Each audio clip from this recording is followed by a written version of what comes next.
आप तो कहते थे कि चांद पर जमीन खरीदने जैसा होगा। क्या हुआ भाई? आपके चांद पर जमीन क्या, पैसे देकर लोग बहाल हो गए।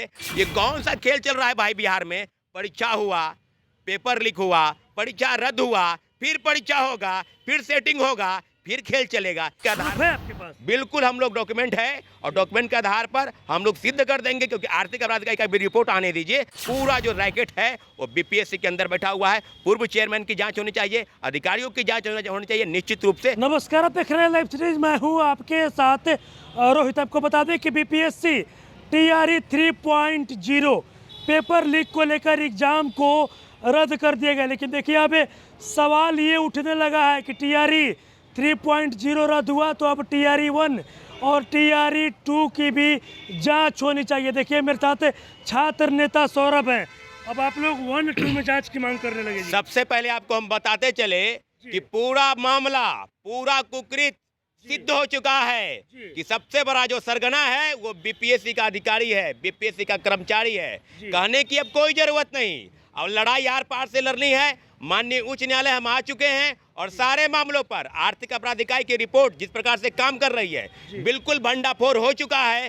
प्रश्न पत्र अभ्यर्थियों के देने के पहले, प्रिंटिंग प्रेस में छपने से पहले सरगनाओं के हाथ में कैसे जवाब देना होगा, पूर्व चेयरमैन अतुल प्रसाद को आपके रहते टीआरई 1 और टीआरई 2। आप तो कहते थे कि चांद पर जमीन खरीदने जैसा होगा। क्या हुआ भाई? आपके चांद पर जमीन क्या, पैसे देकर लोग बहाल हो गए और हमारे बहुत सारे हजारों शिक्षक अभ्यर्थी भाई बहन आज सप्लीमेंट्री रिजल्ट के नाम पर, एज रिलैक्सेशन के नाम पर, और कई लोग ऐसे 1 नंबर 2 नंबर से छटे गए हैं और आज नौकरी के लिए ललायित हैं। सबका जवाब देना पड़ेगा, अतुल प्रसाद जी को जवाब देना पड़ेगा। निश्चित रूप से आपके चैनल के माध्यम से हम मांग करते हैं बिहार सरकार से कि टीआरई 1 से लेकर टीआरई 2 तक जितनी भी बहाली हुई है, 2 लाख के आसपास की बहाली, सभी शिक्षकों की बहाली की पुनः जांच करे। और के पाठक क्या बोल रहे थे कि फर्जीवाड़ा नहीं होगा, किसी भी हाल में नहीं होगा। ये दोनों अधिकारी उत्तर प्रदेश के हैं और बड़े पैमाने पर उत्तर प्रदेश के लोग बिहार में नौकरी करने आ गए। निश्चित रूप से किस पे आरोप लगा रहे हैं? तो हम अधिकारी 2 अधिकारी, बीपीएससी के पूर्व चेयरमैन श्री अतुल प्रसाद जी और राज्य के अपर मुख्य सचिव शिक्षा विभाग श्री के पाठक, ये दोनों अधिकारियों के रहते हुए बड़े पैमाने पर फर्जीवाड़ा हुआ। जो शेयर जो पकड़े गए हैं, सेटर जो सरगना पकड़े गए हैं, उनके लिंक के तार उत्तर प्रदेश के सही शहरों से मिले हैं। लखनऊ हो, इलाहाबाद हो, कानपुर हो, बनारस हो। निश्चित रूप से सेटिंग खेटिंग का जो खेल है उसका पर्दाफाश हो चुका है। आर्थिक अपराध इकाई को खुली छूट मिलनी चाहिए। आपके चैनल के माध्यम से मुख्यमंत्री जी कहना चाहते हैं, ये कौन सा खेल चल रहा है भाई बिहार में? परीक्षा हुआ, पेपर लीक हुआ, परीक्षा रद्द हुआ, फिर परीक्षा होगा, फिर सेटिंग होगा, फिर खेल चलेगा। ये खेल बंद कीजिए। जांच तो हो ही रहा है। 3.0 का जब पेपर लीक हुआ, पेपर तो रद्द करिए दिए गए, आप लोग मांग कर रहे थे। पेपर भी रद्द हुआ, जांच भी लगातार जारी है, उसमें कई लोगों को पकड़ा भी जा रहा है। निश्चित रूप से जांच बिल्कुल सही दिशा में है।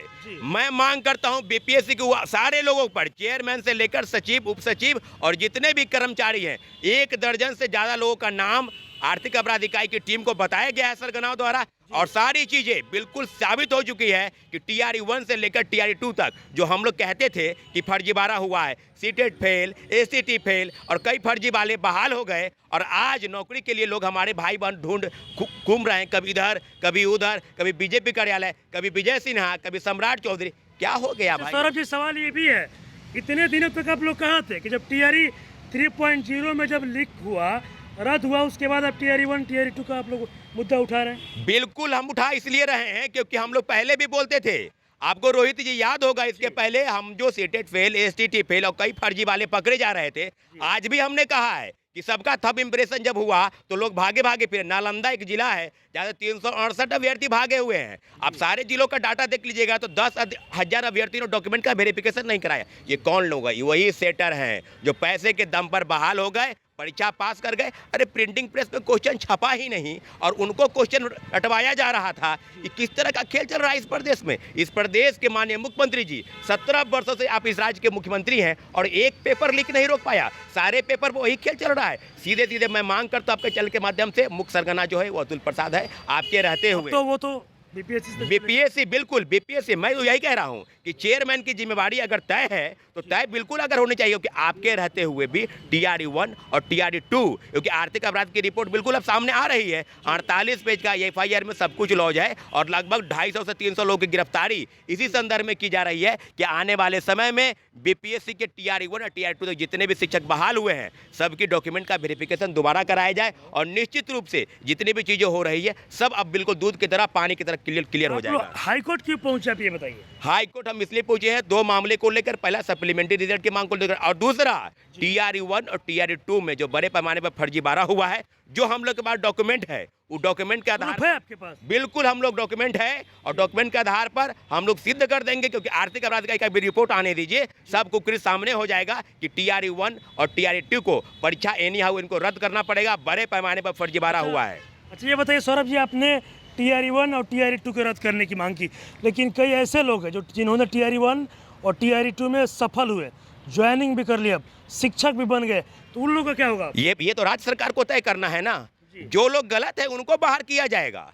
मैं TRE-1 TRE-2 को रद्द करने के मामले पर लेकर सरकार को संज्ञान लेना पड़ेगा, क्योंकि जो बहाली की प्रक्रिया है, जो बहाल हो चुके हैं उसके अंदर सारी चीजें क्लियर हो गई है। डॉक्यूमेंट गलत, डोमिसाइल सर्टिफिकेट, दिव्यांगता प्रमाण पत्र, सीटेट फेल, STT फेल और कई फर्जी वाले बहाल हो गए। उत्तर प्रदेश के कई लोग जो बिहार में बहाल हुए हैं उनकी डिग्री की जांच होनी चाहिए। सारी चीजें बिल्कुल अब क्रिस्टल की तरह साफ हो चुकी है कि सरकार कि दोनों महागठबंधन की सरकार हो चाहे NDA की सरकार हो, आंख मूंदी बैठे रही और बिहार में जो क्रेडिट लेने का होर मचा है, अब क्रेडिट लीजिए कि कौन लेगा क्रेडिट। TRE-1 से लेकर आर्थिक अपराध की इकाई की रिपोर्ट को आप नकार नहीं सकते हैं। बिल्कुल उच्च न्यायालय के फैसले पर हम लोग जाएंगे। अभी हम लोग इंतजार कर रहे हैं कि TRE-1 और TRE-2 तक लेकर सरकार का संज्ञान किस तरफ जाता है, लेकिन इतना जरूर है कि TRE-1 और TRE-2 और तीसरे फेज की बहाली में तो क्लियर हो गया कि क्वेश्चन पेपर कहाँ से कहाँ आता है। अभी हजारों लोग की गिरफ्तारी होगी, आप देखते जाइए। पूरा जो रैकेट है वो BPSC के अंदर बैठा हुआ है। पूर्व चेयरमैन की जांच होनी चाहिए, अधिकारियों की जांच होनी चाहिए। निश्चित रूप से बड़े पैमाने पर फर्जीवाड़ा हुआ है। हम आपकी चैनल के माध्यम से मांग करते हैं बिहार सरकार से कि TRE-1 और TRE-2 दोनों पेपर की जांच कराई जाए। मतलब फिर से पुनः TRE-1 और TRE-2 की जांच हो? बिल्कुल जांच हो, क्योंकि सर्टिफिकेट का वेरिफिकेशन अगर आपने कराया है तो क्लियर सामने आ गया है कि शिक्षक बहाल हो गए, नौकरी कर रहे हैं और भागे भागे फिर रहे हैं। कई लोग ज्वाइनिंग करने के बाद भाग रहे हैं क्योंकि उनके पास नकली प्रमाण पत्र है। तो अब कहने की जरूरत नहीं है, अब बिल्कुल कुकृत सिद्ध हो चुका है। इन्होंने सिद्ध किया है आर्थिक अपराध इकाई ने कि TRE-2 में भी प्रश्न पत्र हूबहू उसी प्रकार से लिए गए थे जिस प्रकार से TRE-3 में उनके पास आए थे। निश्चित रूप से पेन ड्राइव में क्वेश्चन पेपर उन पास पहुंच जाना अब सिद्ध हो चुका है। इसके पहले भी याद होगा 67वीं पेपर लीक, उसमें भी सारी चीजें हम लोगों ने उजागर किया था, लेकिन ये लोग मानने को तैयार नहीं थे। अब तो मानने की कोई जरूरत नहीं। जो शिक्षक बन गए वो कहाँ जाएंगे? वो शिक्षक बन गए वो रहेंगे जो गलत तरीके से, जांच होना चाहिए। लेकिन जांच होना चाहिए कौन सही है और कौन गलत है, ये शिक्षा विभाग बताए, ये BPSC बताए और सरकार को तय करना है कि आपने जो शिक्षक बहाली की है, आपने गलत लोगों को अगर नियुक्त किया है, इसके दम पर बिहार की शिक्षा व्यवस्था नहीं बदलने वाली है। अच्छा, अगर आप लोग की बातें नहीं सुनी जाएगी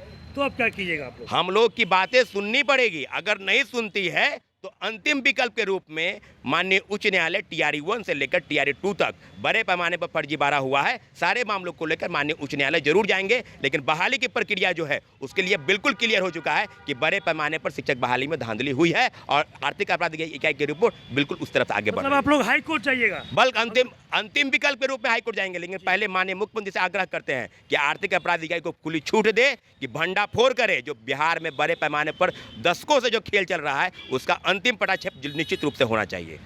चलिए, तभी आपने देखा मेरे साथ छात्र नेता सौरभ थे। आपको बताते चले कि जिस तरीके से BPSC TRE 3.0 का पेपर लीक हुआ, उसके बाद छात्र नेताओं के द्वारा और छात्रों के द्वारा और शिक्षक अभ्यर्थियों के द्वारा ये मांग उठने लगी थी कि पेपर को रद्द किया जाए। हालांकि पेपर को रद्द भी कर दिया गया, लेकिन देखिए अब रद्द करने के बाद TRE-1 और TRE-2 में भी अब जांच की मांग उठ रही है। छात्र नेता सौरभ ने साफ साफ कह दिया है कि TRE-1 में और TRE-2 में भी पूर्ण रूप से धांधली हुआ है। इसका निष्पक्षता से जांच होनी चाहिए। अगर जांच नहीं होती है तो फिर हम लोग हाई कोर्ट जाएंगे। और साथ ही साथ जो शिक्षा विभाग के अपर मुख्य सचिव है KK पाठक, उनको लेकर काफ़ी नाराजगी है इन लोगों में। बस इसी तरह की तमाम खबरों के साथ आप मेरे साथ जुड़े रहें। तब तक धन्यवाद।